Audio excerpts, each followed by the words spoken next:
ईश्वर सत्ता की बात चल रही थी कि मैं वर्तमान में जीवित हूँ, ऐसी अनुभूति होना ये कोई बड़ी बात नहीं है। ये तो चींटी को भी होती है, पेड़ पौधों को भी होती है। मैं हूँ। जैन दर्शन कहता है तुम सम्यक दर्शन के अधिकारी कब हो? तुम्हारा कल्याण हो सकता है कैसे जाने? तुम्हारे अच्छे दिन आएंगे ये कैसे जाने? एक दिन तुम संपूर्ण सुख को प्राप्त कर जाओगे ये आश्वासन कैसे मिले? तो इसके लिए कल अपन ने थोड़ी सी चर्चा की थी कि मैं वर्तमान में जिंदा हूँ, ये कोई बड़ी बात नहीं। कभी तुम्हें ऐसा अनुभव में आया हो कि मैं जन्म के पहले भी था? कभी ऐसा एहसास हुआ हो एकाक क्षण को?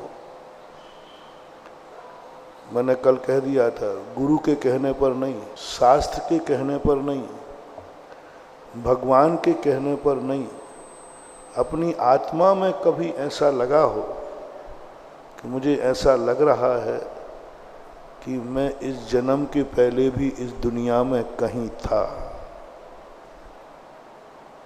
मैं आज का ही जीवन नहीं मेरा जीवन कल भी था। और ऐसा लग रहा है कि जन्म के पहले कई जन्मों पहले भी मैं था, कई जन्मों पहले मैं था। तुम्हें किसने बताया, किसने जाना? मेरी आत्मा बोल रही है।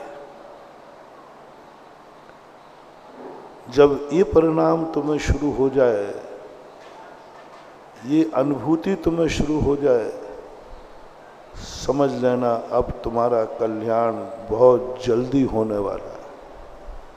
सम्यक दर्शन और किसी चीज का नाम नहीं है। सम्यक दर्शन होने के पूर्व मुमुक्षु को ये अनुभूति होती है कि मैं कल था, मैं यहाँ का नहीं हूँ, मैं कहीं से आया हूँ, यहाँ का तो मैं मेहमान हूँ, यहाँ तो मेरी स्टेशन है, मैं इसके पहले भी कहीं था। कोई पूछे कहाँ थे, वो जल्दी मत बताना, जल्दी उतावली मत करना। मात इसका आनंद लो कि मैं कल भी था, परसों भी था, जन्मों जन्मों से मैं था। 6 महीने, कुछ दिन, कुछ घंटे इसका चिंतन करना, मैं था, जन्म के पहले मैं था।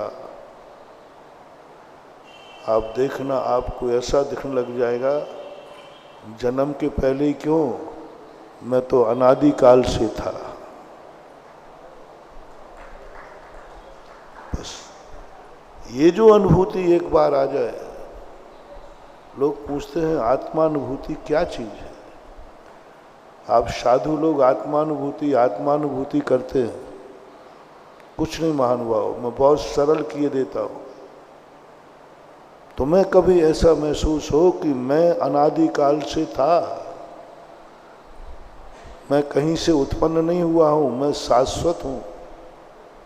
अंदर की आवाज, अंदर की आवाज।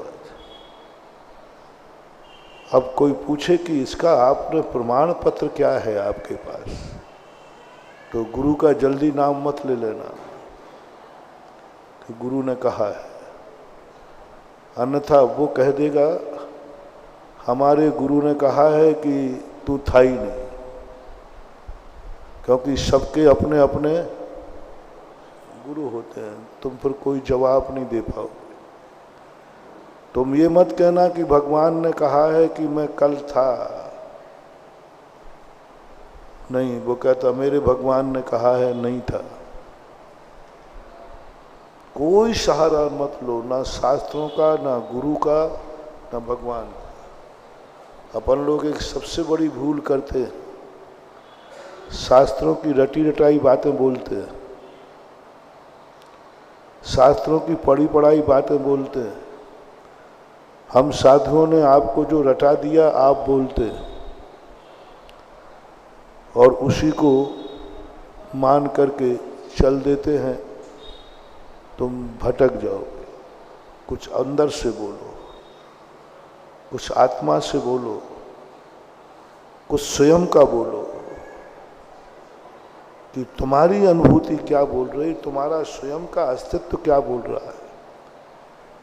क्या तुम्हें लग रहा है कि हम जो कुछ भी मेरा जीवन है जन्म से और मृत्यु के बीच का है, जन्म के पहले था नहीं, मरण के पहले रहूंगा नहीं। ये दो गंदी बातें दिमाग में जिसके आ जाएंगे तुम्हारा मन पापी हो जाएगा। जिस दिन तुम्हारे मन में आए जन्म के पहले मैं था ही नहीं, क्या पता है, कुछ नहीं समझ में आ रहा है, और मरण के बाद मैं रहूंगा नहीं, तुरंत ये जैसे ही तुम्हारी धारणा बनेगी तुम्हारा मन कहेगा फिर कर लो जो करना है, कर लो जो करना है, जो पाप दुनिया में जो करना कर लो, क्योंकि मरने के बाद हम रहेंगे ही नहीं। और मरता क्या नहीं करता, सब करो। किसी का मर्डर करना है कर दो, मरने के बाद कुछ नहीं है। शराब पीना है पी डालो, जो पाप करना है सब करो, क्योंकि मरने के बाद कुछ भी अस्तित्व रहने वाला नहीं है। जो कुछ है वर्तमान में। एक मत ऐसा है जो कहता है ऋणम कृत्वा घृतम पवेत, मौज मस्ती से रहो, कल किसने देखा है।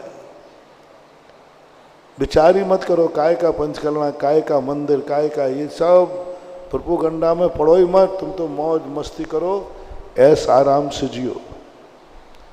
ये पाप का भाव तुरंत आएगा। कभी आप करना, एक दिन को करना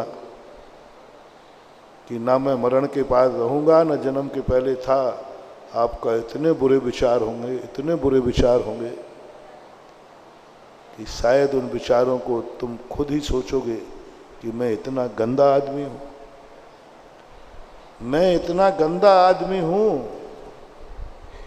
मेरे इतने बुरे विचार, मेरे मन में इतने बुरे पाप करने का भाव मेरे मन में आ रहा है, मेरे मन में इतना बुरा भाव आ रहा है। तुम अपनी गलती मत समझना इसे। तुम्हारे मन में, तुम्हारे ज्ञान ने एक निर्णय कर लिया है कि जन्म और मरण के बाद कुछ भी नहीं है दुनिया में, ना स्वर्ग है, ना नरक है, ना कुछ नहीं है। पृथ्वीपुर के अलावा दुनिया में कुछ है ही नहीं, जो कुछ है पृथ्वीपुर है बस। भैया टीकमगढ़, अरे महाराज कहाँ टीकमगढ़ भीकमगढ़ लगता है को। और फिर धीरे धीरे करके मेरा परिवार, और फिर आते आते परिवार भी कहाँ लगता है, बस मैं जो हूँ वही हूँ, मेरी जिंदगी मेरे के लिए है। तुम परिवार को भी मिटाने को तैयार हो जाओगे अपनी जिंदगी बचाने के लिए, क्योंकि तुम्हें पता चल गया कि मैं मरने के बाद कुछ भी नहीं बचेगा। अब आप बचने का प्रयास करोगे। आपकी मौत अच्छी नहीं होगी, आप बहुत भयभीत होकर मरोगे, बुरी तरह मरोगे, क्योंकि तुम्हारे मन में एक धारणा बन गई मरने के बाद कुछ भी नहीं, जो कुछ मजा है जिंदा रहने में है। मरने में कुछ नहीं रखा, मरने के बाद सब खत्म हो जाएगा। देवताओं के संबंध में आता है कि देवता लोग 6 महीने बाद जब उम्र के रह जाते हैं तो आकुल व्याकुल हो जाते हैं। उनको ये पता चल जाता है मरने के बाद ये सब छूट जाएगा, सब छूट जाएगा, व्याकुल हो जाते हैं। तुम मरने से क्यों डर रहे हो, क्यों घबरा रहे हो? क्योंकि मौत एक ही कारण। मैं तो कहता हूं मौत जैसी अच्छी चीज दुनिया में है ही नहीं। दुनिया में सबसे अच्छी चीज है तो मृत्यु, और वो भी निश्चित है। लेकिन संसार का सबसे बड़ा अतिशय है उसी से व्यक्ति डरता है, मरने से डर रहा है। क्यों? तुम्हारे मन में धारणा बन गई कि मरने के बाद सब खत्म, ये जो कुछ जोड़ा है, ये सब परिवार है, ये सब शरीर है, ये सब सुख सुविधाएं सब खत्म हो जाएंगी, कुछ भी नहीं बचेगा। इस कारण से तुम्हारी मृत्यु बिगड़ जाती है, तुम रोते रोते मरते हो। मौत का नाम सुनते ही तुम्हारे प्राण निकलते हैं, मौत का नाम सुनते ही तुम्हारी रूह कांप जाती है और बहुत बुरी तरह मर के दुर्गति में चले जाते। इसलिए जैनाचार्यों ने बहुत बड़ा उपकार किया, बहुत बड़ा उपकार किया कि तुम कभी एक बार ऐसा महसूस करो कि तुम जन्म के पहले थे और मरण के बाद भी रहोगे, कुछ भी नहीं छूटेगा।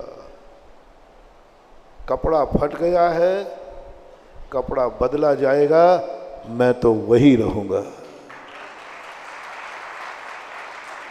कपड़ा फट जाता है ना आप लोग, तो आप उसको क्या करते हैं? अलग कर देते हैं, दूसरा पहन लेते हैं। कपड़ा बदलना है, ये शरीर कपड़ा है, कपड़ा बदल जाएगा, दूसरा आ जाएगा, कुछ फर्क नहीं पड़ने वाला, इससे अच्छा मिलेगा। बोलो पुराना नया पुराना कपड़ा फटा हुआ ठीक है कि नया कपड़ा ठीक है? तो फिर क्यों रोते हो पुराना कपड़ा जब बदला जाता है? तो क्यों इतना मोह करते हो? महत एक ही तुम्हारे ऊपर संदेह है कि तुम्हें नए कपड़े का विश्वास नहीं है, मिलेगा कि नहीं। तो तुम सोचते हो जो पता चला है ये भी कहीं, बस एक ही धारणा है, अंदर से पूछो। अभी हाल यही प्रैक्टिकल कर लो, किसी का फटा कपड़ा पुराना हो और उसको बढ़िया नया कपड़ा दिखाऊं, बोल भाई ये फटा कपड़ा फेंक दे तो ये नया मिलेगा, तुम कितनी देर लगाओगे? 1 मिनट में तुम कहोगे ये फेंका, ये लाओ। लेकिन जब तुम्हें नए कपड़े की उम्मीद ना हो तो कहो भैया नए कपड़े की उम्मीद नहीं, कम से कम फटा हुआ है तो सही। बस मैंने तुम्हारा अपने मन का सारा सर्वे किया, अपने मन से भी पूछा कि मन तू क्यों डरता है मौत से, क्यों डरता है मृत्यु से? आप लोगों का भी सर्वे किया, तो सर्वे करने के बाद एक ही बात आई कि तुम्हें नया शरीर मिलेगा इसका विश्वास नहीं है, आश्वासन नहीं है, आपके मन में धारणा बनी है जो है ये भी चला गया तो कुछ नहीं। आपको धारणा बनी है ये सब परिवार छूट जाएगा, मिलेगा नहीं। और मैं कहता हूं इससे अच्छा मिलेगा। एक और पृथ्वीपुर वालों से पूछता हूं, आपके जिस पिता के यहाँ जन्मे हैं वो बहुत गरीब है, बहुत गरीब है, झोपड़ी है उसके पास रहने की, और वो भी नहीं है तो कोई बात नहीं, फुटपाथ पे। कोई व्यक्ति बहुत बड़ा नगर का सेठ है, वो तुम्हें गोद लेना चाहता है। जिसके यहाँ जन्मे हो उसके पास कुछ नहीं है, फक्कड़ है, कुछ भी नहीं, आगे उम्मीद भी नहीं है। और जो गोद लेने वाला है वो बहुत बड़ा सेठ है, पैसे वाला है, तुम्हें सब मालूम है, बहुत बड़ा। वो गोद लेने का चाहता है, तुम्हें बेटा बनाएगा, सारे वसीयत के तुम मालिक होगे। बोलो जिसके यहाँ जन्मे हो उसी बाप के यहाँ पड़े रहोगे कि जल्दी गोदनामा भर दोगे?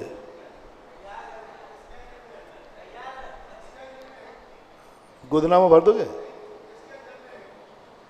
नहीं भरोगे, कह रहे हो, क्योंकि उसकी यातनाएं, अरे क्या भरोगे तुम गो, क्या रहोगे जन्म के बाद।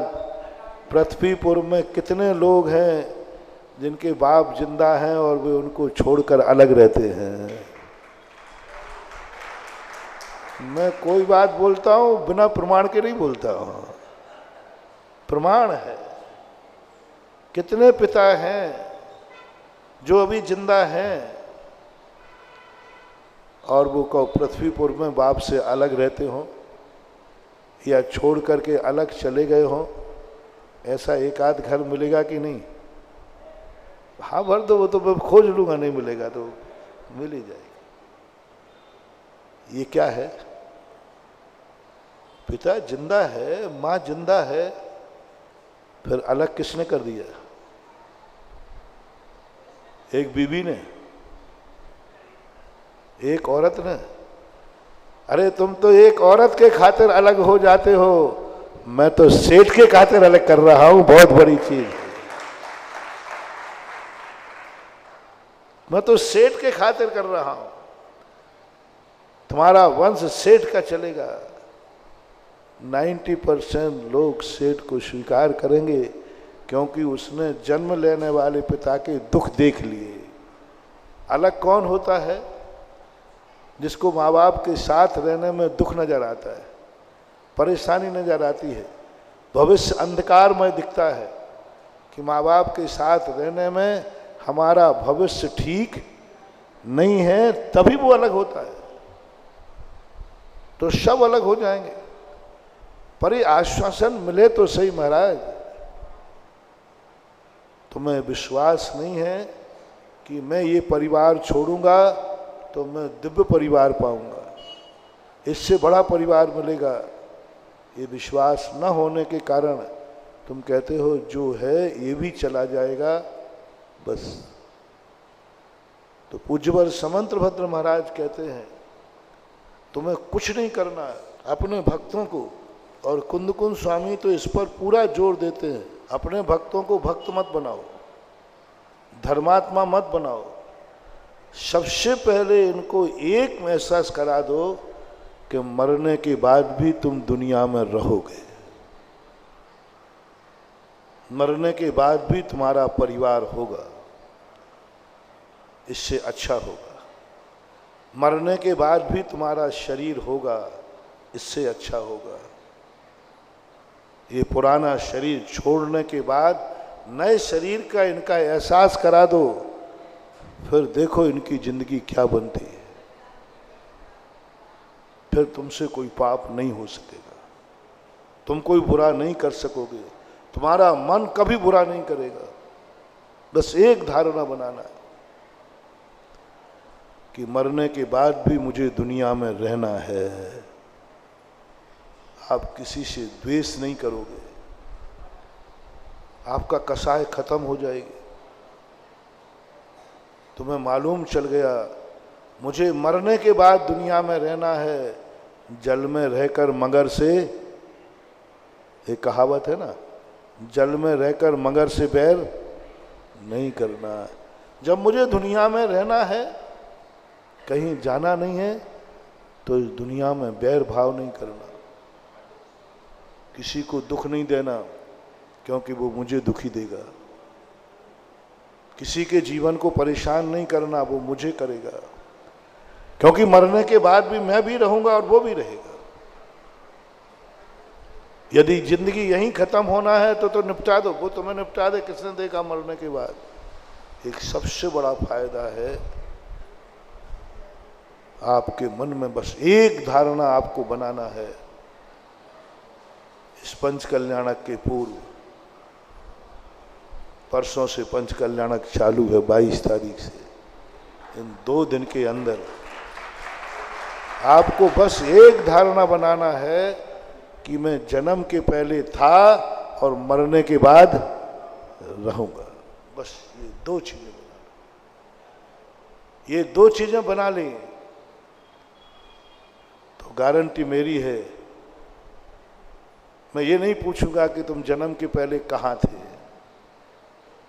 बस तुम ये कहना महाराज था तो, लेकिन पता मुझे मालूम नहीं है, था।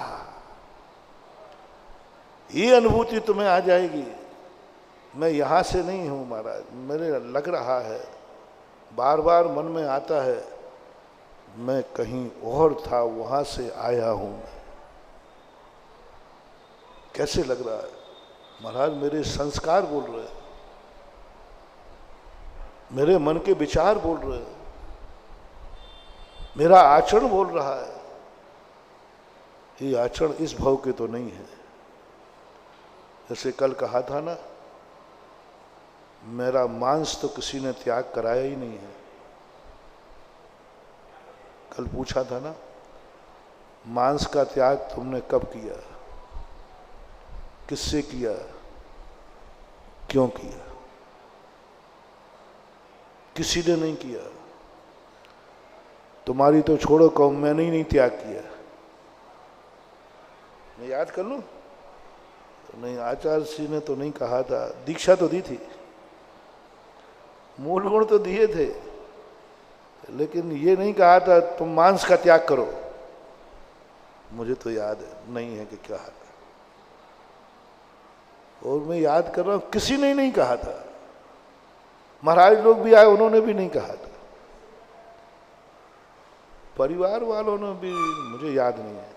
चलो मुझे याद नहीं, तुम बताओ। अच्छा तुम तो अभी घर में रह रहे हो। तुम्हारा मांस का त्याग किसने कराया था? बिमलेश बाबू।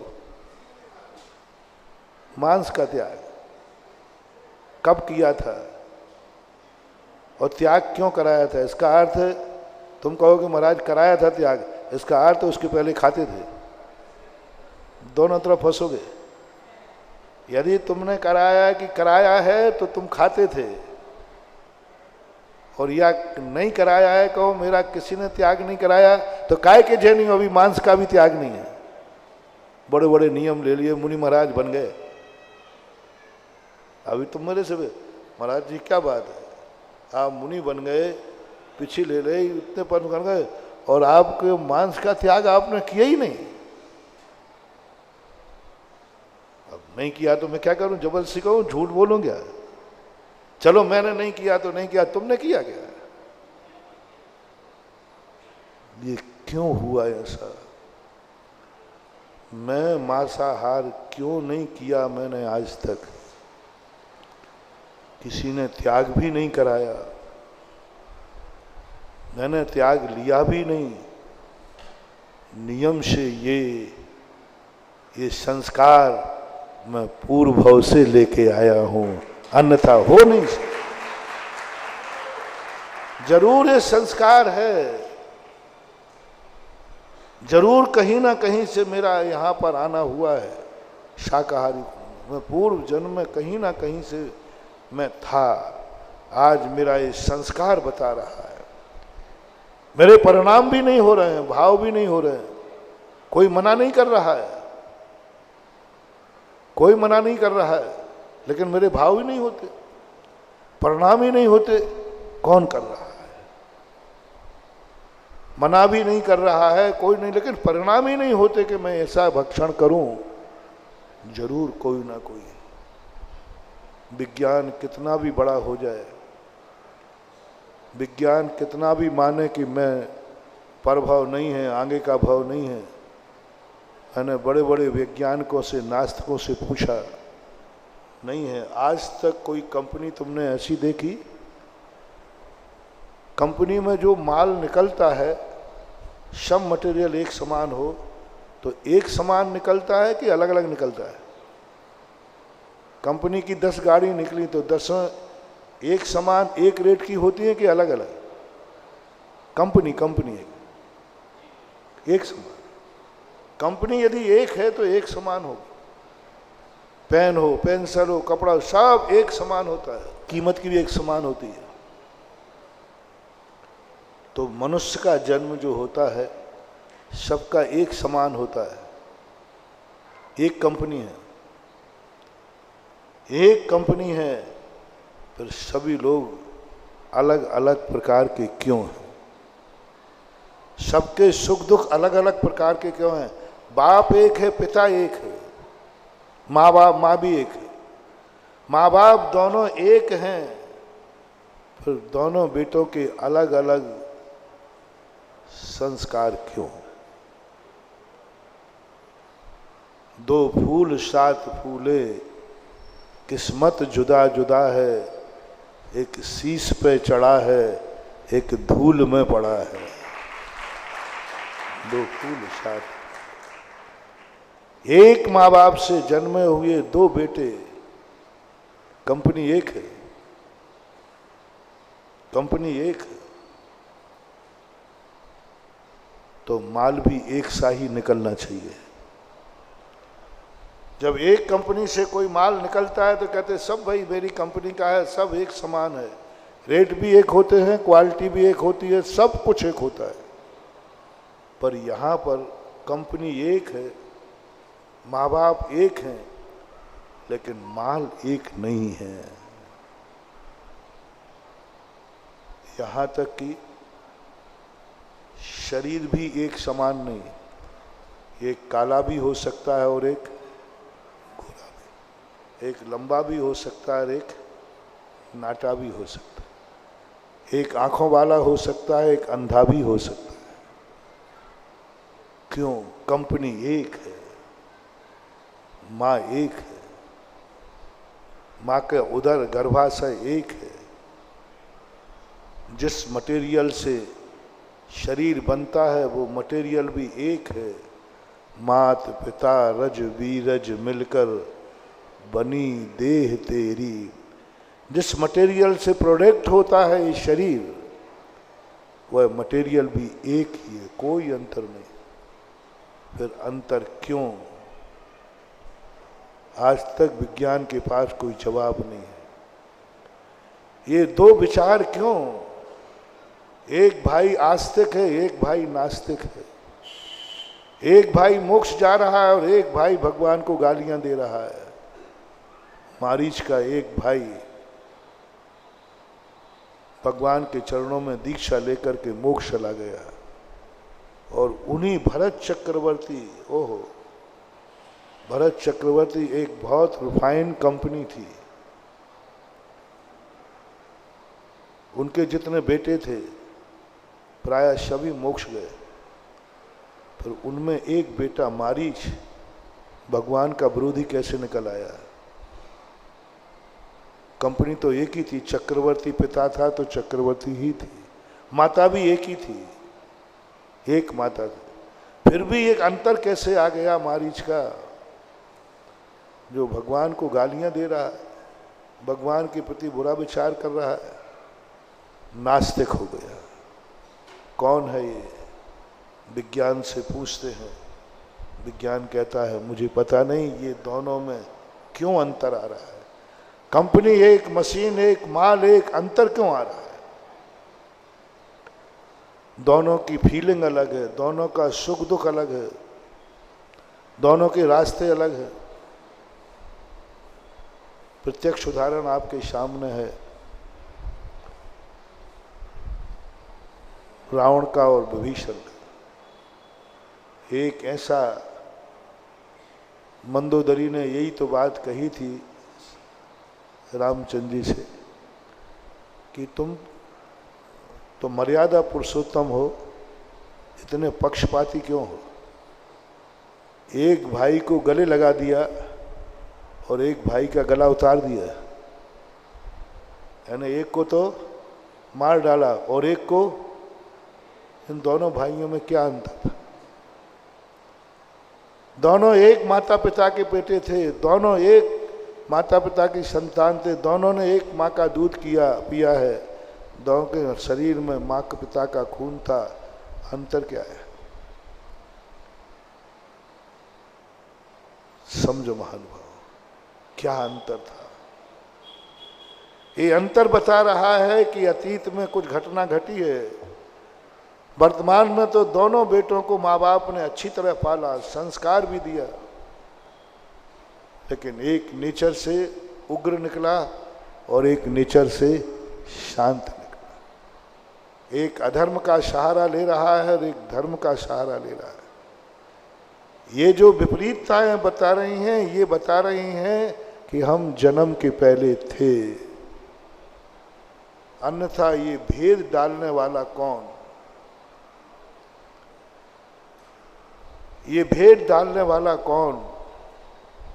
कोई ना कोई ऐसी शक्ति है कि भली माँ बाप एक हों लेकिन संस्कार अपने अपने रहेंगे। विज्ञान बस यहीं जाकर के परास्त हो रहा है कि वो मानव जाति को एक समानता नहीं दे पा रहा है। इसका जवाब विज्ञान के पास नहीं है, कोई जवाब, और ये दे भी नहीं पाएंगे। इसका जवाब वही व्यक्ति दे सकता है जो ये कह दे कि मैं जन्म के पहले भी था। अब मिल जाएगा जवाब। इसका जवाब हमारे पास है, हमारे शास्त्रों के पास है। और आपको भी जिस दिन ये अनुभव हो जाए, आप जवाब दे दोगे कि भाई ये इस भाव की करामात नहीं है, एक सुखी एक दुखी, एक गरीब एक अमीर। एक व्यक्ति माटी को छूता है, सोना हो रहा है। एक व्यक्ति वह है जो सोने को छू रहा है और माटी हो रही है। एक हाथ वही है जो नाक को उठाती है तो हार बन जाता है, और एक हाथ वही है जो हार को छूता है तो नाक बन जाता है। क्या है ये?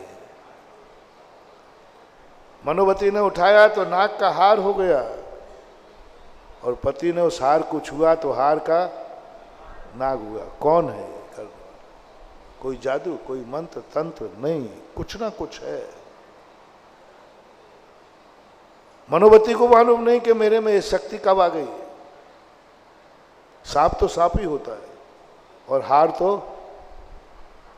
हार है, तो हार सबके हाथ में हार ही रहेगा, और सांप है तो सबके हाथ में सांप ही रहेगा। लेकिन इस हाथ में हार, उस हाथ में सांप, कौन है? वर्तमान में तो कुछ समझ में आ नहीं रहा है, अतीत की कोई कहानी है। सबके शरीर एक समान होकर के भी, लेकिन दोनों के गुण अलग अलग हो जाते। कोई अतीत की कहानी। तो अपने तर्क से, अपने अनुभव से, अपने विचारों से थोड़ी सी निद्रा भंग करो और प्रयास करो जिंदगी में जैसे बने तैसे। हमारे कहने पर नहीं, आप अपनी छाती पे हाथ रख के बोलो, जन्म के पहले मैं था। जन्म के पहले मैं था। प्रमाण पत्र क्या है? यदि जन्म के पहले मैं नहीं होता तो कह देना, मैं जैन तुम अजैन क्यों होते? मैं दुखी और तुम सुखी, मैं सुखी और तुम दुखी क्यों होते? तुम्हारे और दोनों के अनुभव में अंतर क्यों आता? तुम्हारे और हमारे विचारों में अंतर क्यों आता? ये अंतर कौन डाल रहा है? जन्म के समय, जन्म के बाद की बात नहीं कर रहा। जन्म के समय किसने मुझे जैन कुल में जन्म दे दिया, और किसने उसी समय मरने वाले को किसी अजैन कुल में जन्म दे दिया? कौन है ये? क्यों भेद किया ऐसा? इन सारी परिस्थितियों को देख करके सबसे पहले ये धारणा निश्चित करो, आपको क्रोध, आपकी क्षमता भाव, आप में चिड़चिड़ापन, आप में कितने भी टेंशन, सबसे सरल दवाई दे रहा हूं। जो आप टेंशन में हैं और आज खूब मेहनत करता हूं, सफल नहीं होता। बच्चा कहता महाराज मैं खूब पढ़ता हूं, याद नहीं होता, और याद भी हो जाता है तो परीक्षा में भूल जाता हूं, और लिख भी आता हूं तो फेल हो जाता हूं। पता नहीं क्या है। हर व्यक्ति परेशान है अपनी जिंदगी से, अपनी जिंदगी से परेशान है। व्यक्ति अपने हुए किए से परेशान है, पड़ोसी से नहीं। हर व्यक्ति, तुम जितने बैठे हो ना, हर व्यक्ति कहीं ना कहीं से परेशान है कि महाराज मेरी जिंदगी में वो क्यों होता है जो हम नहीं चाहते। परेशान हो, तुम्हारी इच्छानुसार हो ना। हमने एक बार प्रवचन में कहा था, ये मन तुम्हारा है, तुम परेशान हो महाराज, ये मन से बहुत परेशान है, करता कुछ हूँ और कहीं कुछ और जाता, मन लगता ही नहीं मेरा। मैं चाहता हूँ माला फेरूँ, ये मन ही नहीं लगता मेरा। मैं चाहता हूँ मैं ध्यान करूँ, मन मेरे कंट्रोल में नहीं। किसका है मन? बोलो ये मन किसका है? तुम्हारा कि पराया? जब तुम्हारा मन ही तुम्हारी नहीं मानता तो दुनिया से क्या खाक बनवाओगे? हर व्यक्ति ऊप टांग बातें करता, महाराज जी मेरी कोई दुनिया में सुनता ही नहीं है, मेरी कोई बकत ही नहीं है। घरों में लोग कहते हैं, बूढ़े दादा वगैरह सब, अरे हमारी तो कोई सुनता नहीं, हम तो कुत्ते भौंक रहे हैं, कुत्ता ऐसा मानते हैं। चलो ठीक है, हाँ ये आप लोगों की शिकायत है घरों में, कोई मेरी सुनता ही नहीं। मैं घर का माँ देखने का बड़ा हूँ, मुखिया हूँ, कोई मेरी सुनता ही नहीं। सब तो हमें मानते हैं कुत्ता भौंक रहा। ज्यादा चिड़चिड़ाओ मत, थोड़ी अपनी औकात पहचानो। वो तो घर वाले हैं, तुमसे पर हैं। ये मन तो तुम्हारा है ना, ये तो तुम्हारे निकट है ना, ये तो जन्म से साथ लेके आए हो। चलो इसी को मना लो। यदि यही मन तुम्हारी बात मान जाए तो सारी दुनिया को मैं तुम्हारे लिए मनवा लूंगा, तुम जो कहोगे वो करेगा। चलो आज हो जाए, शर्त हो जाए, हर व्यक्ति वही करेगा जो तुम मान करवाओगे, तुम्हारी बात मानेगा। चलो मैं भी तुम्हारी बात मानूंगा, बस। बहुत बड़ा दाव लगा रहा हूं, बहुत बड़ा दाव लगा रहा हूं। बस शर्त एक है, क्या तुम ये दावा कर सकते हो तुम्हारा मन तुम्हारी बात मानता है? तुम्हारा मन वही सोचता है जो तुम सोच रहे हो। मन कभी तुम्हारे विरुद्ध नहीं जाएगा, हर बात मन तुम्हारी बात मानेगा। कोई दावा कर सकता है कि मेरे मन में वही विचार आते हैं जो मैं चाहता हूं? नहीं कर पाओ, नहीं कर पाओ। बस यही तुम अपना चिंतन करो। जब मैं अपने मन को ही काबू नहीं कर पा रहा हूं, मन से अपनी बात नहीं मनवा पा रहा हूं, फिर क्या तुम अपेक्षा रखते हो दुनिया से? क्या सासू अपेक्षा रखती है बहू से? क्या बहू अपेक्षा रखती है सासू से? क्या बाप अपेक्षा रखता है बेटे से? बेटा अपेक्षा रखता है बाप से? किससे अपेक्षा रखे? एक बार तुम मन को तो विचार करो कि मन तुम्हारे कंट्रोल में है। बोलो 24 घंटे में मन में कितने विचार आते हैं जो तुम नहीं चाहते हो? होता है ऐसा कि नहीं? तुम नहीं चाहते हो कि मेरे मन में ऐसा विचार, और वो ही सबसे ज्यादा आता है। तो जैनाचार्य कहते हैं इस मन को समझाओ। हर व्यक्ति अपने मन से दुखी है, टेंशन में है, मेरा मन बुरा विचार करता है।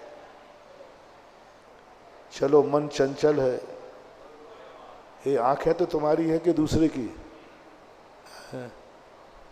आंखों को मना लो, आंख वही देखेगी जो तुम देखना चाहते हो। आज के बाद आंख वह नहीं देखेगी तुम नहीं देखना चाहते। कर लोगे? पता नहीं दिन भर में कितनी बातें देखते हैं जो हम देखना नहीं चाहते बेही सामने।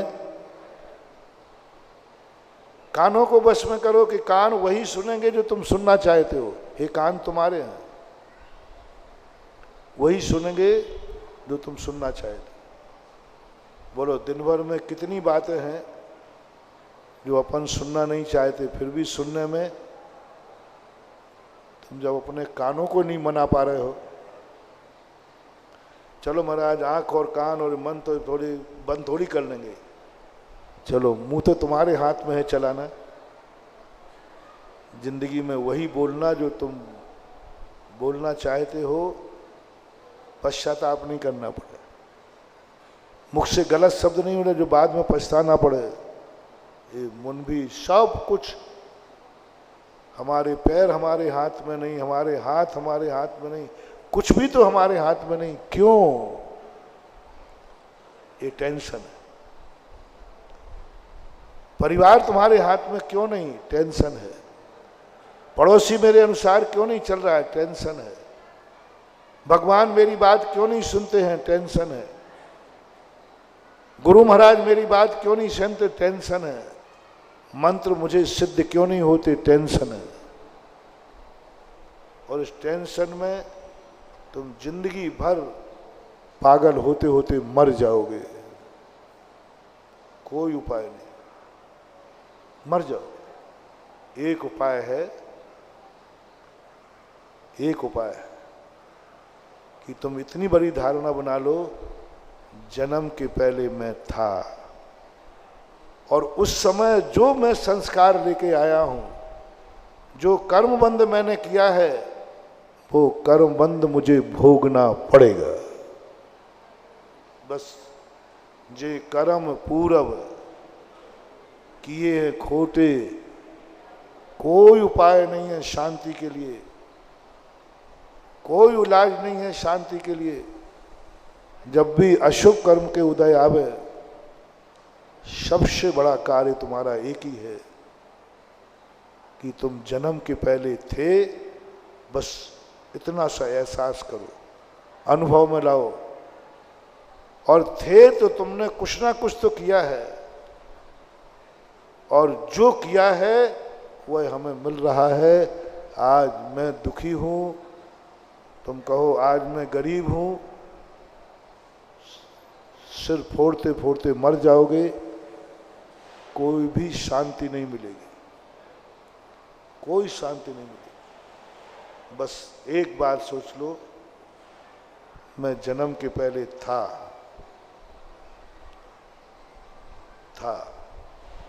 तो पूर्व भव का इस भव से क्या संबंध है गरीबी से? बोले मैंने पूर्व भव में धन का अपमान किया था, धन से व्यसन किया था, धन से मैंने पाप किए थे, धन से मैंने अय्यासी की थी। उस पूर्व भव के धन का अभिशाप मुझे आज मिल रहा है कि मैं मेहनत करता हूं तो भी सफल नहीं होता हूं। बस मेहनत करने के बाद कह रहा हूं, जब तुम पूरी मेहनत करने के बाद सफल नहीं हो तो सेल्फास मत खाना, मरने का भाव मत करना। मैं टेंशन मुक्ति की दवाई दे रहा हूं। पहले तुम हर कार्य में प्रयास करो, खूब जम के पढ़ाई करो, खूब धंधा करो, सब कुछ करो। जब तुम्हारे मन में ऐसा भाव आ जाए अब मेरे लिए सफलता का कहीं भी कोई उपाय नहीं है और मरने का भाव आ रहा है, बस महाराज अब एक ही उपाय है, मर जाऊं। तो मेरा कहना मान लेना, मर तो रही हो तुम, बस इतनी बात मान लेना कि मैं जन्म के पहले भी था और उस समय मैंने क्या किया है प्रमाण पत्र है, तभी तो मेरी जिंदगी मिली, लेकिन मैं जी नहीं पा रहा हूं, मेरे मरने के भाव हो रहे। जिंदगी मेरी है, मैं जिंदा हूं, जिंदा रहते मरने का भाव हो रहा है। इसका अर्थ है कोई अतीत की कहानी मेरी जिंदगी में है और मैं अतीत में था और जो कुछ मैंने किया है वह वर्तमान में उदय में आ रहा है। आपको समता भाव आ जाएगा, क्योंकि अपराधी को अपराध करने के बाद उसे बड़ी समता भाव रहता है, क्योंकि वह है अतीत में किया है खोटा कर्म तो वो तो सजा देगा। अब वो क्षमता पूर्वक उस सजा को भोगता है। और यदि तुम्हें लगे ऐसा कि नहीं अतीत का तो मैं बहुत पुण्यात्मा हूं, अतीत का तो मैं बहुत पुण्यात्मा हूं, अतीत में तो मैंने बहुत धर्म किए हैं, तो फिर सोचना कि वर्तमान में कहीं तुम चूक कर रहे हो। वर्तमान में कोई तुमसे गलती हो रही है, वो सुधर जाएगी। किसी ज्ञानी व्यक्ति के पास चले जाना, गुरु के पास चले जाना, वो सुधार देगा। महाराज, मैं बहुत बड़े आदमी के यहाँ जन्मा था, मेरे पास बहुत पैसा था, मैं जन्म का पुण्यात्मा हूँ, लेकिन धीरे धीरे सब खत्म हो गया। तुरंत मैं कहूँगा जरूर कोई व्यसन था तुम्हारे पास। हाँ साहब, जुआ खेलता था। गरीब होना अतीत भव की बहुत बड़ी बात है महानुभाव। कल के और आज के प्रवचन को थोड़ा गौर से करना, थोड़ा गहरा है, गहन है, लेकिन अंतर चेतना का जो सम्यक दर्शन होता है वो इसी से होगा। आप लोग जो धर्म करते हो, ये धर्म की क्रियाएं नहीं हैं, ये तो धर्म का कर्तव्य, धर्मात्मा का कर्तव्य है। वास्तविक धर्म क्या है? तुम यदि गरीब हुए हो तो तुम्हारा इस भव का दोष नहीं है, तुम्हारी अतीत की कोई कहानी है, तुम अतीत के पापी हो, अतीत के पापी हो। अब तुम कुछ भी कोसने की जरूरत नहीं, टेंशन मुक्त हो जाओ, क्योंकि अतीत कभी लौटने वाला नहीं है। जितने गरीब लोग हैं आज से टेंशन मुक्त हो जाए। जिनके पास धन दौलत नहीं है वे टेंशन मुक्त हो जाएं। जो इतने गरीब हैं कि वे स्वधर्म बनना चाहते थे लेकिन नहीं बन पाए क्योंकि गरीब हैं। पंचकर्णाक में इंद्र बनना चाहते थे, नहीं बन पाए क्योंकि गरीब हैं। मूर्ति बैठालना चाहते थे, नहीं बैठाल पाए क्योंकि गरीब हैं।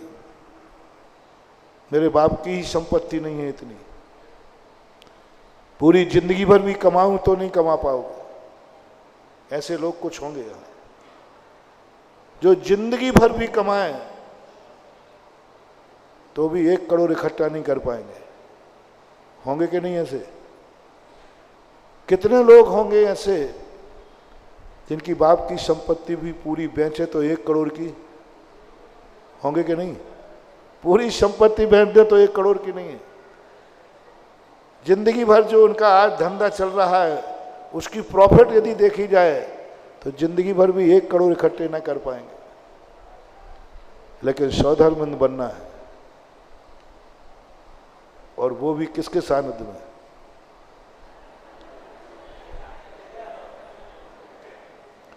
मेरे सानिध्य में नहीं महाराज, भावना तो कुछ और है।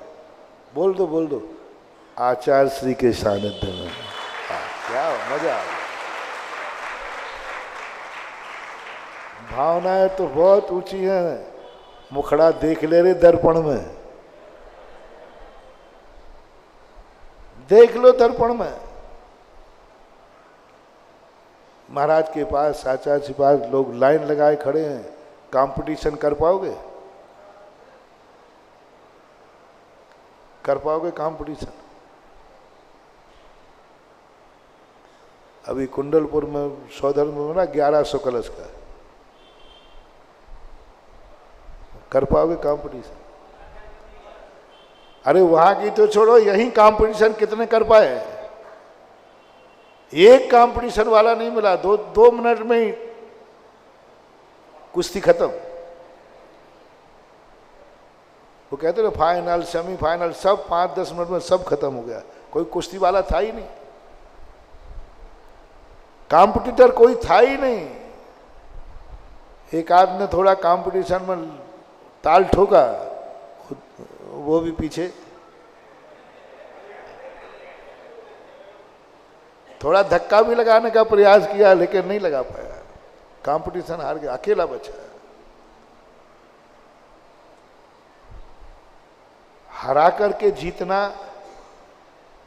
और कोई लड़ने वाला नहीं है तो जीतना, दोनों में मजा कब है? अब कोई कॉम्पिटिटर ही नहीं रहा तो जीत गए, बस काय क्या जीते। तुम्हारे यहाँ की बोली ऐसी हुई, कॉम्पिटिटर ही नहीं था। 5 मिनट तक भैया बोलते रहे, कोई 1 2 3 1 2 2.5 पौने 3 99। सोचा कोई एक आध आ जाए ताल ठोक कर। कोई नहीं आया। कॉम्पिटिटर निर्विरोध चुन गया। फार्म भरा तो सही, लेकिन वापस हो गया। कॉम्पिटिटर तो वो कहलाता है अंतिम दम तक लड़ता जाता है, दम दोनों में, वो एक मजा होता है। कई लोगों को आउट करता है, कई लोग बीच में आते हैं, सबको पछाड़ता हुआ जब अंत में अकेला जीतता है, वो होता है कॉम्पिटिशन। उसका एक मजा अलग होता है। अरे भाई 10 लोग खड़े थे, यहाँ तो कोई था ही नहीं, यही कंपटीशन नहीं कर पा रहे हो तो आगे की क्या कर पाओगे। लेकिन तुम्हारा मन है सौधर्मिंद बनूं, मैं मूर्ति बैठा लूं, मैं मंदिर बनाऊं। पृथ्वीपुर में जितने लोग रह रहे हैं, मैं सबकी ये भावना है, सबकी भावना है सौधर्मिंद बनने की। सब मूर्ति बैठालना चाहते हैं, लेकिन तुम बैठाल नहीं पाए, नहीं पा रहे हो, और ना ही कोई उम्मीद है। अब आपको एक टेंशन, एक ही बात का टेंशन है। ना जाने कितने लोगों ने घर में कल आंसू बहाए होंगे, महिलाओं ने, क्या जिंदगी है। पुरुषों से कहा होगा जिंदगी में एक बार सच्ची बना दो, पति ने गर्दन नीची कर ली होगी, मैं क्या करूं, तेरी हर इच्छा पूरी कर सकता हूं, लेकिन महाराज के पंच कल्याणक में सौधर्मिंद नहीं बना सकता। आई सी।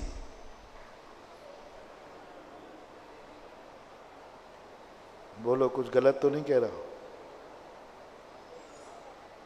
जब पंच कल्याणक होते हैं तो कितनी महिलाएं अपने पति से क्या बोलते हैं, हमें कुछ नहीं चाहिए, एक बार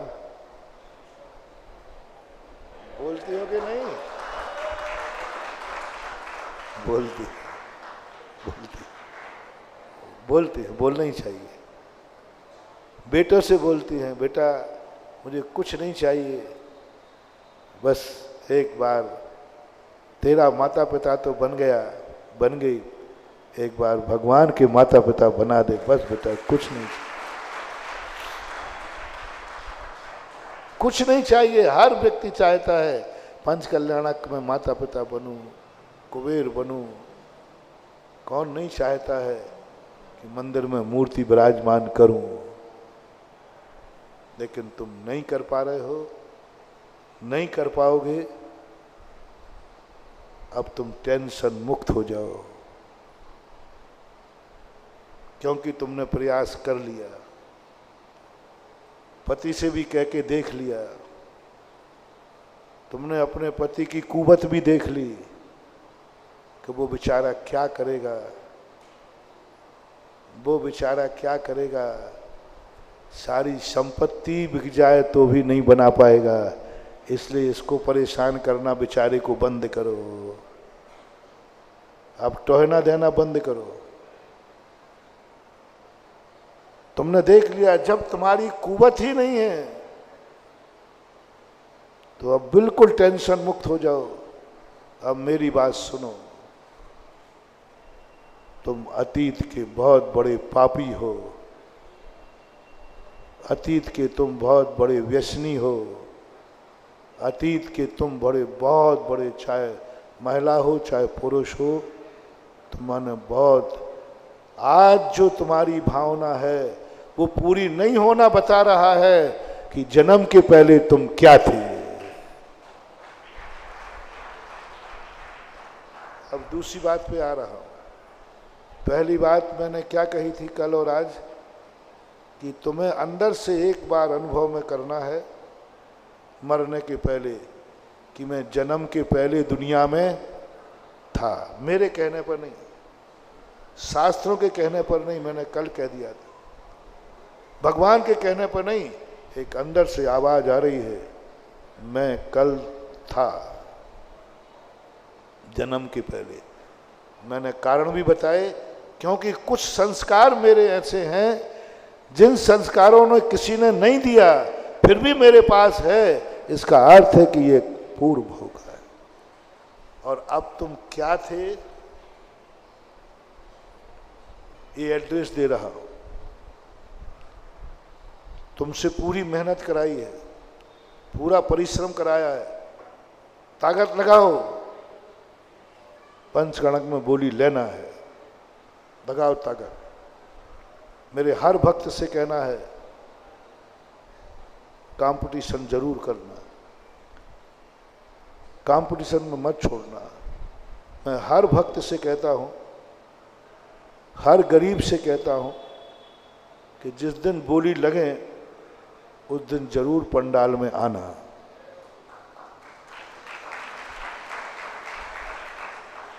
अमीर आवे या नहीं आवे, गरीब को तो आना है।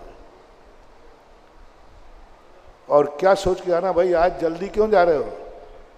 बोले मालूम नहीं पंचगणक की बोलियां लगना है। तो क्या बात है? अरे सौधर्मंद बनूंगा, सौधर्मंद बनोगे? हाँ जा रहा हूं। कितने रुपया हैं? बोले 100 रुपया। 100 रुपया जेब में डाल करके सौधर्मंद की बोली लेने आना महानुभाव।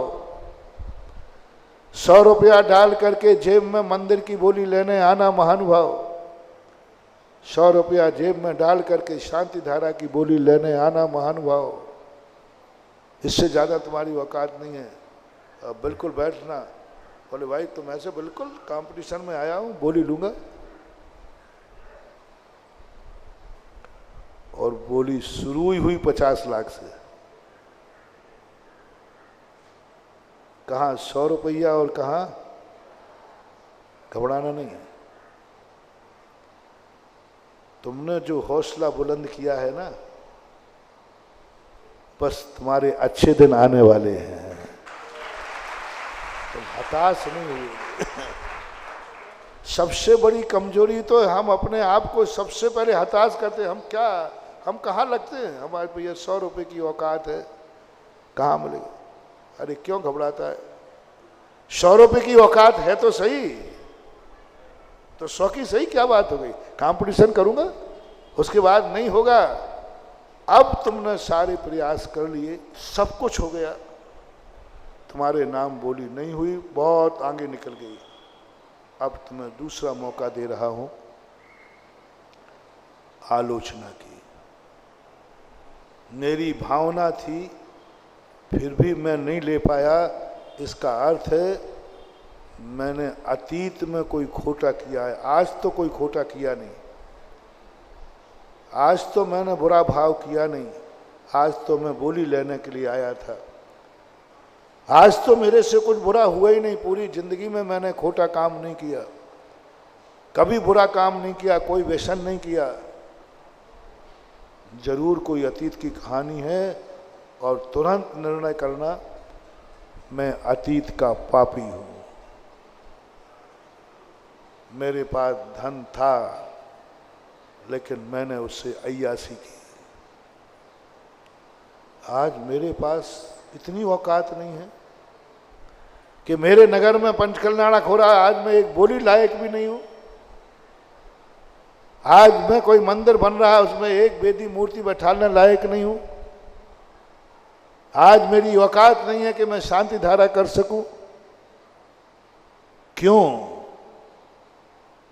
तुरंत चले जाओ, जरूर मेरी जिंदगी में कोई अभिशाप है, जरूर मेरे अतीत का किया हुआ पाप है।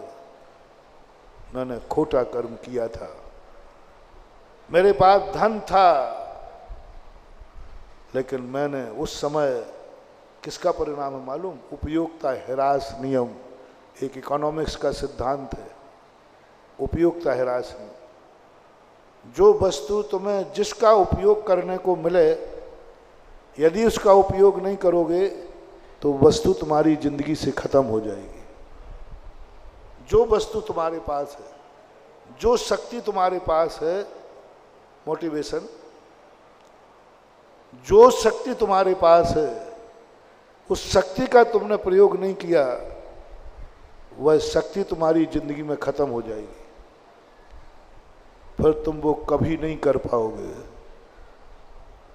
कई भाव लगेंगे पुनः करने के लिए, कई भाव लगेंगे, आपको वो करने को मौका नहीं मिलेगा। बहुत बड़ा सिद्धांत का रहस्य खोल रहा हूं। कोई भी चीज हो, पाप हो या पुण्य हो, हम लोग जैनी लोग,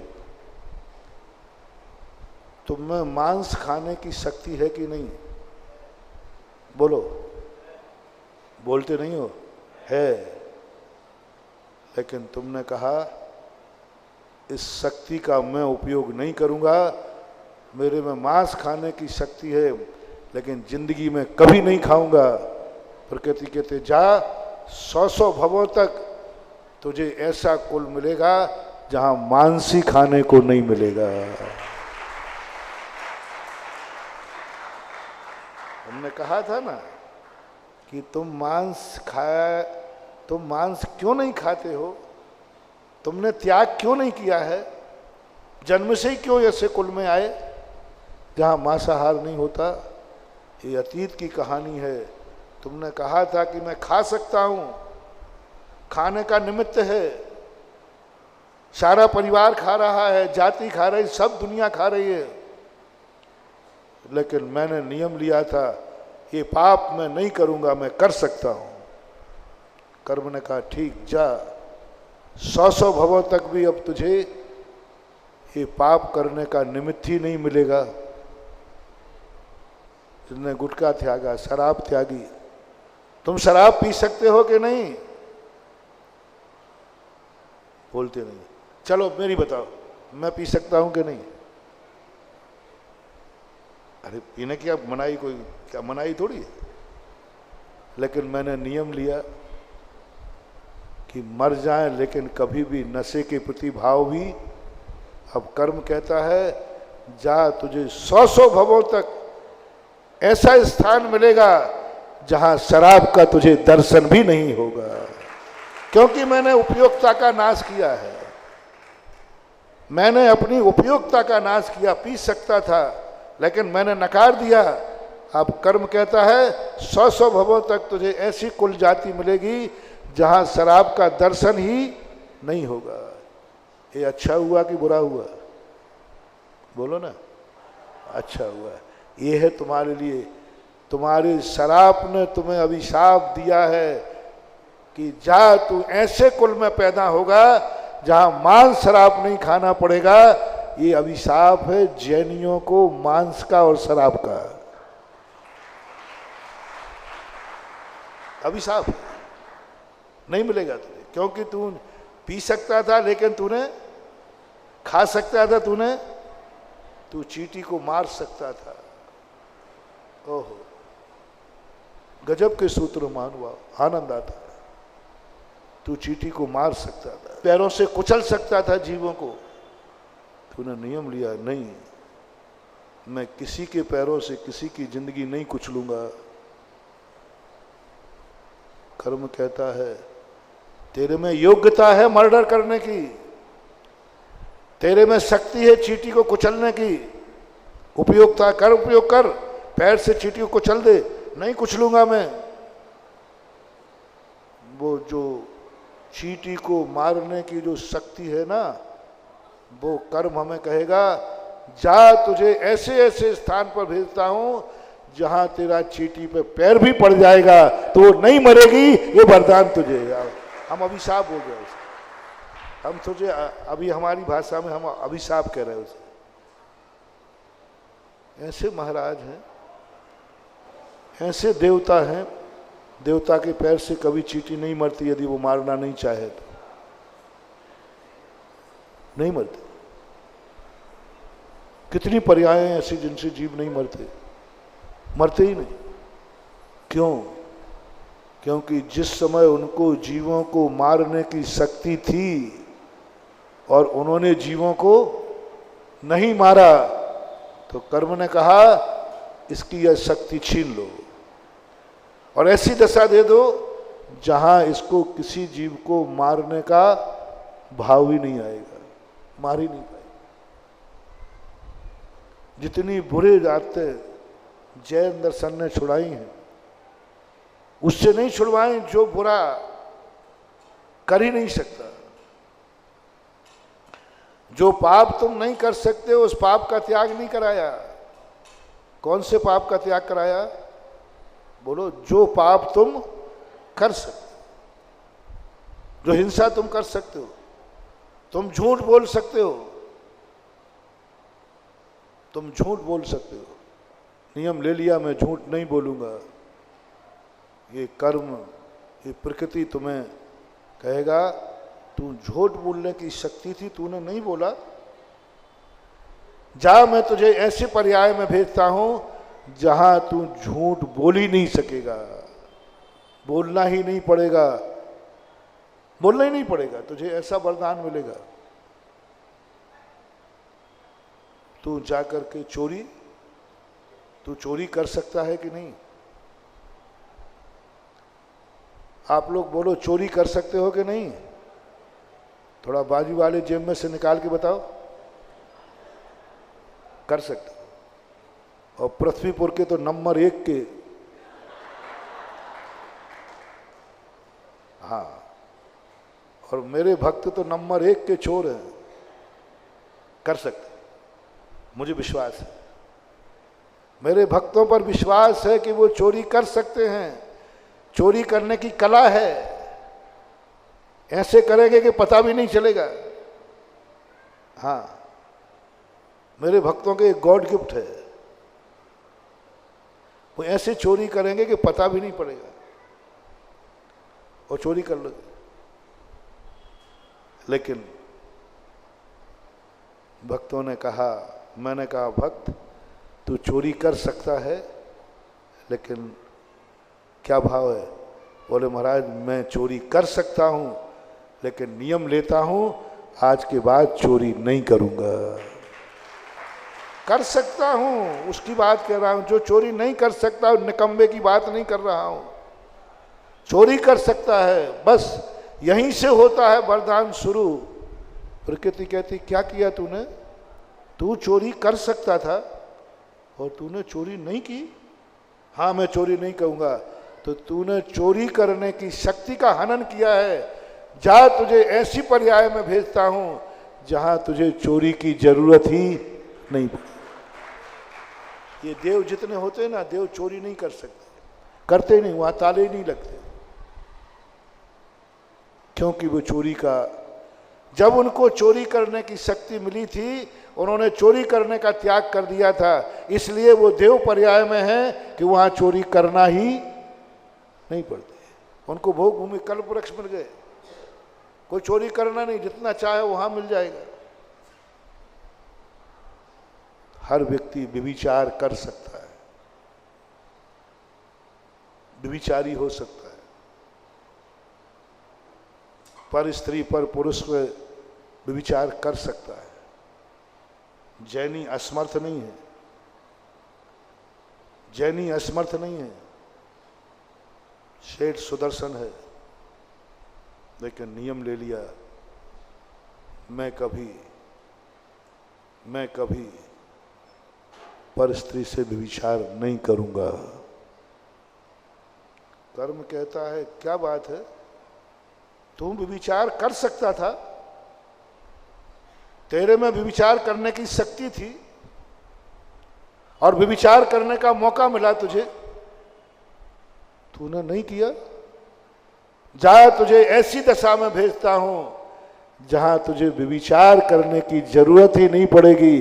तेरी खुद की रानियां 96,000 होंगी, खुद देवियां तुम्हारी हजारों देवियां होंगी। ये जो 96,000 रानियां मिलती है ना चक्रवर्ती को, जो देवों को रानियां मिलती हैं, कुछ नहीं महानुभाव, एक छोटा सा नियम पाला था उसने कि मैं कभी पर नारी पर दृष्टि खराब नहीं करूंगा, मैं बुरे भाव नहीं करूंगा, मैं दूसरे के प्रति कोई बुरे परिणाम नहीं करूंगा। शक्ति थी, योग्यता थी, नियम ले लिया। उसका परिणाम ये निकला कि अब उसको इस प्रकार के परिणाम करने की जरूरत ही, वो ऐसी पर्याय में चला जाएगा, वो लोकांतिक देव बनेगा। जिसमें संयम पालन करने की, जैसे जो ब्रह्मचारी व्रत लेते हैं, ब्रह्मचारी व्रत का फल देखो क्या है। वो अब्रह्म कर सकता है, शादी कर सकता है, अब्रह्म कर सकता है, कोई बाधा नहीं है, योग्यता है, शक्ति है, लेकिन नियम ले लिया मैं अपना जीवन ब्रह्मचर्य व्रत से निकालूंगा। असमर्थ नहीं, नपुंसक नहीं, पुरुष है, स्त्री है, कोई कमी नहीं है, संसार बसाने की कोई रोक टोक भी नहीं है, ना परिवार से, ना समाज से, ना कानून से, ना लोक मर्यादा से। बोलो, गृहस्थी बसाने के लिए, शादी ब्याह करने के लिए किससे मनाही है? माँ बाप से, परिवार से नहीं। फिर भी वो व्यक्ति कहता है योग्यता है, शादी करने की योग्यता है, अब्रह्म करने की योग्यता है, लेकिन अंदर से परिणाम जागा नहीं। मैं आजीवन बाल ब्रह्मचर्य व्रत लेता हूं। कर्म कहता है, प्रकृति कहती है तूने क्या किया? तू असमर्थ था क्या? तू नपुंसक था क्या? तूने ये व्रत ले लिया, योग्यता का हनन किया है। जा, अब तू ऐसे कुल में ऐसी पर्याय में उत्पन्न होगा जहां पर तुझे अब ब्रह्म का भाव ही नहीं आएगा, लोकांतिक देव में पैदा होगा, सर्वार सिद्धि के देवों में पैदा होगा, 16 स्वर्गों के ऊपर जाके पैदा होगा, क्योंकि वहां पर ऐसे निमित्त ही नहीं। जब तेरी शक्ति थी तब तूने पाप नहीं किया, तो अब मैं तुझे ऐसे स्थान पर भेजूंगा जहां पाप करने की जरूरत ही नहीं पड़ेगी। कौन बनते हैं लोकांतिक देव? जो बाल ब्रह्मचारी होते हैं। कौन बनते हैं 16वें स्वर से ऊपर? जिन्होंने ब्रह्मचर्य व्रत, अखंड ब्रह्मचर्य व्रत पालन किया है। उनको कर्मों ने कहा अब इनको ऐसे स्थान पर मत भेजो जहां परिणाम बिगड़ते हो, जहां स्त्रियां रहती हूं। इनको ऐसे पवित्र स्थान पर भेजो जहां निमित्त ही न मिले परिणाम बिगड़ने का। वे लोकांतिक देव बनते हैं बाल ब्रह्मचारी। वे नौमे ग्रेवेक आदि में सर्वार सिद्धि में उत्पन्न होते हैं बाल ब्रह्मचारी, क्योंकि पाप करने की शक्ति है, लेकिन उन्होंने पाप किया। परिग्रह क्या गजब की चीज है। परिग्रह, परिग्रह रूपी पाप करने की शक्ति है। कमा सकता है, कमा सकता है, कोई बाधा नहीं, कमा सकता है, खूब धन कमा सकता है, लेकिन नियम ले लिया मैं तिल तुस मात्र भी परिग्रह नहीं रखूंगा। मकान रह सकता था, मकान छोड़ दिया। परिवार में रह सकता था, परिवार छोड़ दिया। कपड़े पहन सकता था, कपड़े छोड़ दिए। जूते चप्पल पहन सकता था, जूते चप्पल छोड़ दिए। गाड़ी में बैठ के जा सकता था, गाड़ी छोड़ दी। गाड़ी 2 टाइम खा सकता था, खाना छोड़ दिया, 1 टाइम लूंगा। खाने की कमी नहीं थी, 2 बार खा सकते थे, लेकिन नियम ले लिया मैं 1 बार खाऊंगा। बालों से केशलंच कटिंग करवा सकते थे, नाई की कमी नहीं थी। मुनि महाराज केशलंच इसलिए करते होंगे महाराज नाई नहीं मिलता होगा, बोलो ना। नहीं नहीं, नाई सामने मौजूद है।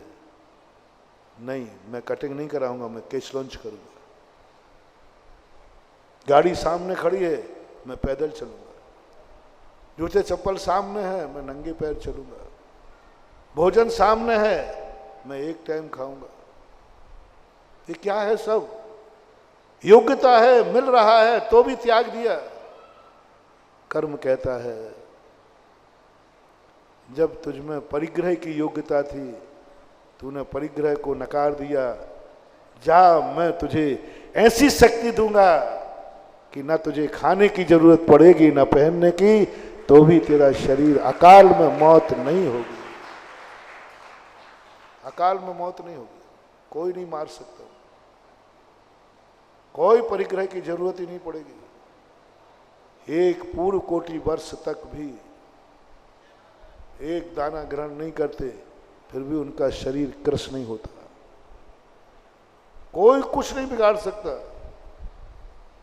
सर्दी गर्मी बरसात कुछ, क्योंकि उन्होंने जिस समय मिला था उस समय उन्होंने उसको त्याग दिया। महानुभाव, सभी पापों को मैं तुम्हें बिल्कुल असमर्थ नहीं कहूंगा, हमारे भक्त तो बड़े बहादुर हैं, जो चाहे वो कर सकते हैं।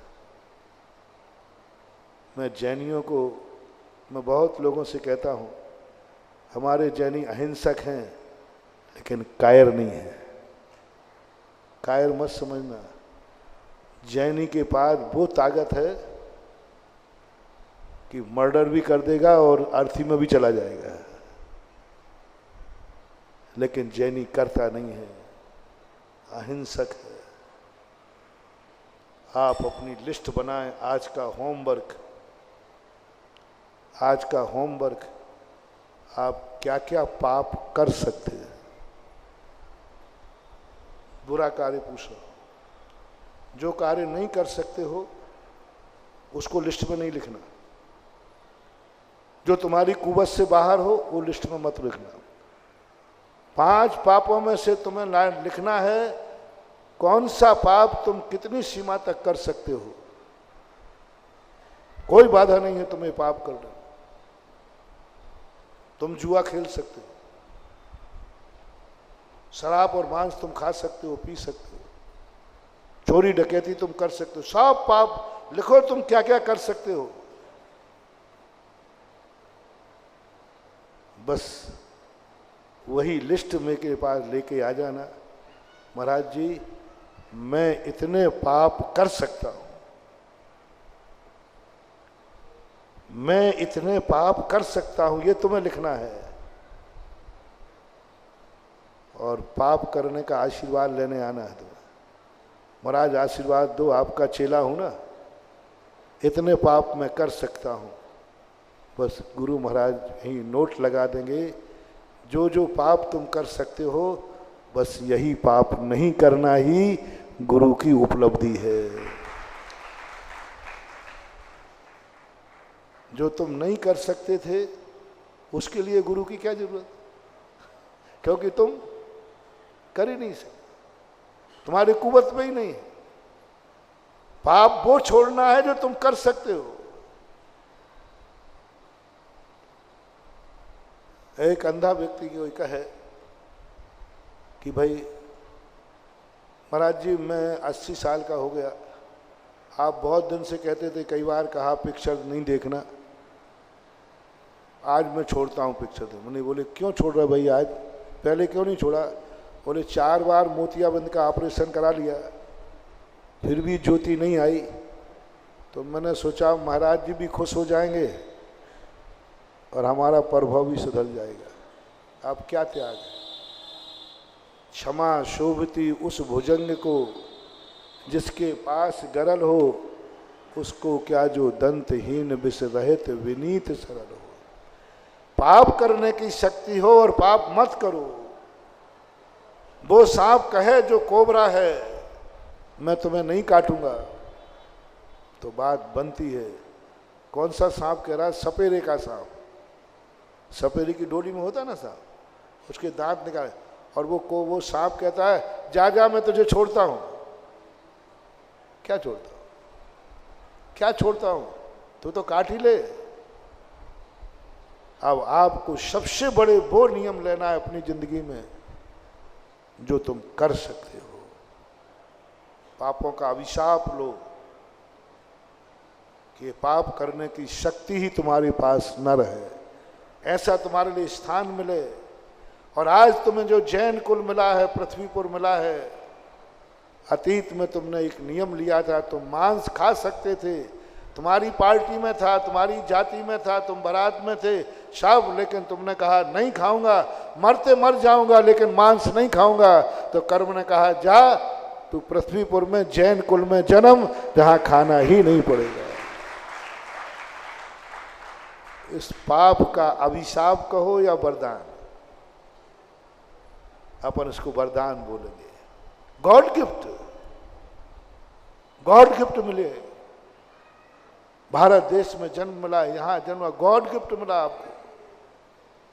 तो इस प्रकार से आपको अपनी जिंदगी का आज एक बहुत बड़ा रहस्य, अब बताओ तुम कल थे कि नहीं? हमारे कहने पर नहीं, जबरदस्ती नहीं, होमवर्क है। एक दिन में मत बोल पाओ, 2 दिन नहीं, 3 दिन नहीं, 4 दिन नहीं, 6 महीने, साल भर। मरने के पहले बस एक बार अंतर आवाज आ जाए, मैं जन्म के पहले था। कैसे थे? कैसे थे? कौन सा पाप करने तुम्हें नहीं मिला जन्म से? कौन सी बुराई नहीं मिली तुम्हें जन्म से? कौन सी ऐसी गलती नहीं मिली तुम्हें अपने माँ बाप से? वो बनाओ। पृथ्वीपुर में जन्म करके, जैन कुल में जन्म करके, तुम्हारे माँ बाप के यहाँ जन्म करके, उनके लिए, उनके कर्म जन्मने से तुम वो महसूस करो कि मैंने इस कुल में जन्म लेने से मुझे जन्म से ये बुराई नहीं मिली। उन बुराइयों की लिस्ट बनाना जो तुम्हें जन्म से ले, त्याग करने के बाद नहीं, जो जन्म से ही तुम्हें नहीं मिली। कौन कौन सी बुराइयां हैं जो तुम्हें जन्म से नहीं मिली? बस जो तुम्हें जन्म से नहीं मिली, इससे अंदाज लगा लेना मैं अतीत का अच्छा आदमी था। अतीत का मैं अच्छा था क्योंकि मुझे जन्म से बुराई नहीं मिली। यदि बुरे आदमी होते तो किसी शराबी के यहाँ जन्म थे, किसी मांसाहारी के यहाँ जन्म थे, किसी हत्यारे के यहाँ जन्म थे, पता नहीं कहाँ जन्म थे। लेकिन तुम्हारा, बोलो, पृथ्वीपुर अच्छा गांव है या बुरा गांव है? थोड़ा जोर से बोलो ना, झूठ बोल रहे हो।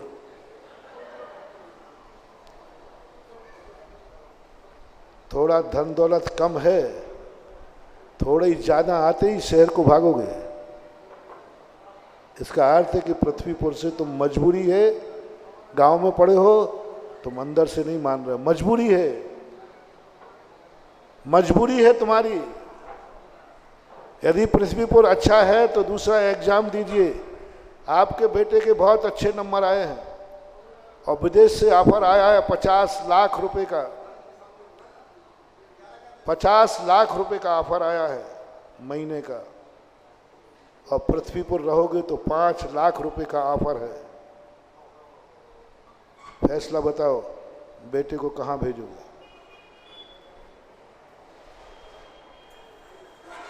जल्दी बोलो। विदेश, इसका अर्थ है पृथ्वीपुर घटिया है, ये नहीं है इसलिए घटिया है। कहाँ है अच्छा? 50 लाख 45 लाख रुपए में हमने पृथ्वीपुर को घटिया बना दिया, छोड़ने को तैयार हो जाए। अच्छा महसूस करो जब तुम्हें ये भाव आ जाए, 50 लाख नहीं महाराज, 50 करोड़ भी मिले तो मुझे कोई फर्क पड़ने वाला नहीं है। मेरा पृथ्वीपुर अच्छा था, है और रहेगा। तुम्हारे माँ बाप बहुत अच्छे हैं, तुम्हारा कुल अच्छा है। आप इसकी कीमत आंकिए कि आपके जीवन में ये कितना बड़ा वरदान। अभी एक पक्ष मैंने कहा है अभी कि तुम अच्छे आदमी क्यों, तुम सौधर्मेंद्र क्यों बने, तुम कुबेर क्यों बने, क्यों? मां तुम्हारे सामने धन था, सामने जुआ था, फिर भी तुमने कहा मैं जुआ नहीं खेलूंगा, तो धन ने कहा इस बार तूने जुए को छोड़ दिया है, अगली बार पृथ्वीपुर में पंच कल्याणक होगा, तू इंद्र बनेगा। वरदान। दूसरा पक्ष जो हमें कहना था कि तुम असमर्थ क्यों हुए, कल ध्यान में आएगा तो कल अपन चर्चा करेंगे।